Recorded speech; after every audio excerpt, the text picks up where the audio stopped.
So you've made it this far, congrats. Your first video interview can be pretty scary, but if you're watching this video, you're in the right place. We're gonna cover the 5 most difficult interview questions you're bound to get in an interview. While these questions might not show up all at once, they're known to rear their nasty head in some way or another. Whether this is your first screening interview or it's a last interview before you get an offer, it's hard to avoid these questions. But I'm here to give you the exact template of how to tackle these questions. If you follow them, you'll be light years ahead of the competition. And hey, if I miss a question or you've got one on your mind, please let me know in the comments and I'll be happy to get back to you within a day. So without further ado, let's hop into it and tackle the most frustrating interview questions you can come across.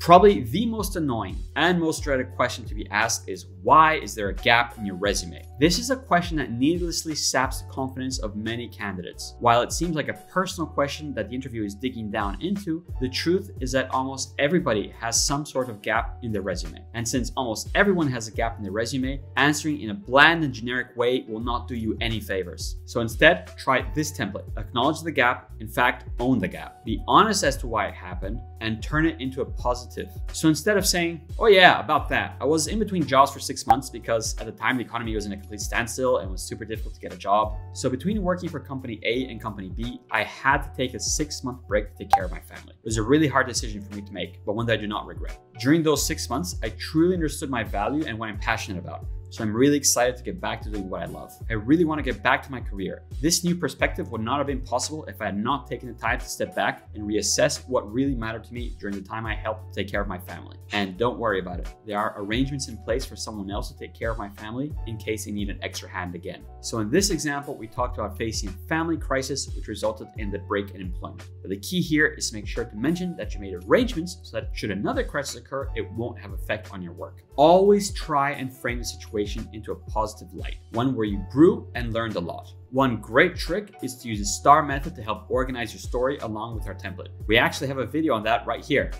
And by the way, if you feel like you've gotten value from this video so far, consider liking and subscribing. We're always pushing out new content to help you with your interviews and your career. And check out tryvoomer.com, where you can practice on questions for thousands of companies and get AI-powered feedback on your interview answers. So check out tryvoomer.com for free today.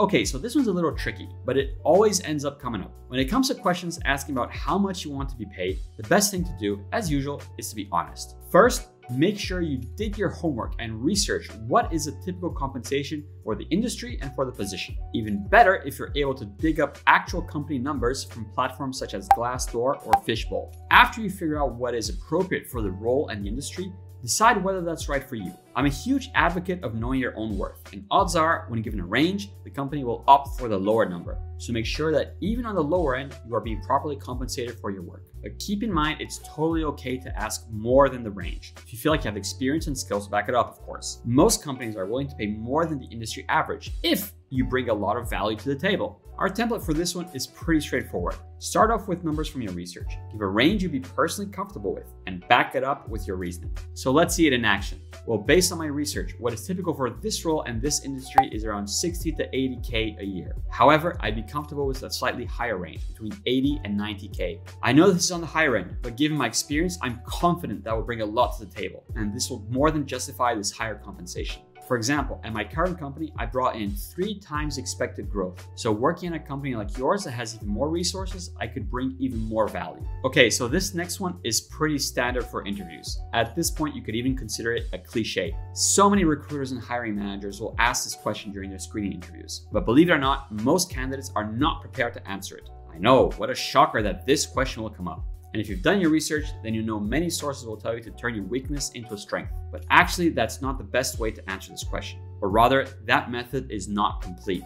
You should also include the steps you took to change the weakness into a strength. So the template for this one is similar to the gap in resume question. Describe a real weakness. Really acknowledge an actual flaw. Talk about your process in challenging it. And finally, turn it into a positive. In action, it should look something like this. I've had a really hard time with being a perfectionist. It's something that comes with the territory of being a high performer, I guess. Unfortunately, this has resulted in a few late deliveries in the past. In order to make sure that this does not become a bottleneck for my team, I created a system for myself where I only allow 2 revisions. The first is where I give everything a once-over and check that all the requirements are met. And the second is done with another team member where their fresh pair of eyes could really help uncover things that I might have missed. The best part of this system is that I'm delegating more. so more people of the team are involved with checking that everything is okay to ship. While this example uses a typical "I'm a perfectionist" answer, what makes it work is that our template treats it as a real weakness by giving a concrete example of it being a problem and then the steps I took to resolve the problem. A lot of time, candidates will choose weaknesses that aren't actually weaknesses, and they might come off as arrogant.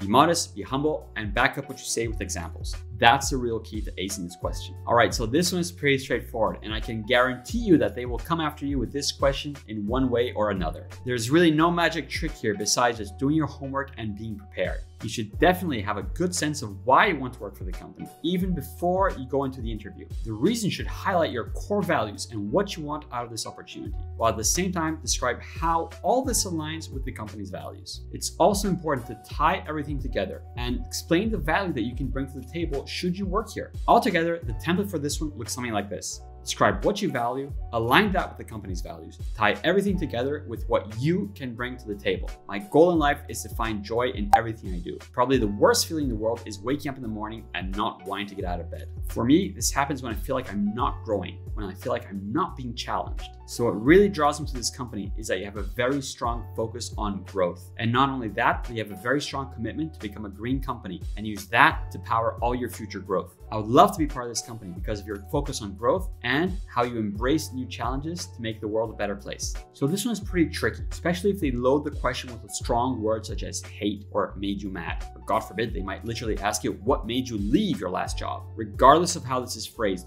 do not badmouth your previous employer. Instead, just like the last question, the key is to be humble, remain modest, and be professional when you go about trying to answer this one. The best thing is to pinpoint a specific example where, had your working conditions been different, a better outcome would have been achieved. Think back to a particularly stressful project. What made it stressful? Try not to point fingers at any particular person. Instead, blame the circumstances. Focus on processes and pipelines. Avoid talking about people because you might come across as someone that is difficult to work with. The template for this one is as follows. 1. Start on a positive note about your current or past employer. 2. Pinpoint a project that didn't achieve expected results. And 3. Explain what we have preferred or have done differently. The people I worked with were incredible. I learned a lot from my managers and my team. However, the organization had a lot of internal red tape, which bogged everyone down and took up a lot of time that could have been used for more productive tasks. Me and my team proposed different ways to streamline these cumbersome reports. However, management insisted in keeping the way that they had always been doing things, which ended up being very cumbersome for everyone on the team. So that's it. And remember that for these questions, the best way to tackle them is with a lot of confidence. And the best way to get confidence is with practice. So head over to tryvoomer.com where you can practice on questions for thousands of different companies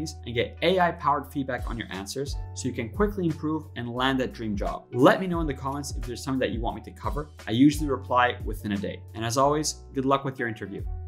Check out the rest of our channel for more interview tips, including things such as improving your camera and audio setup.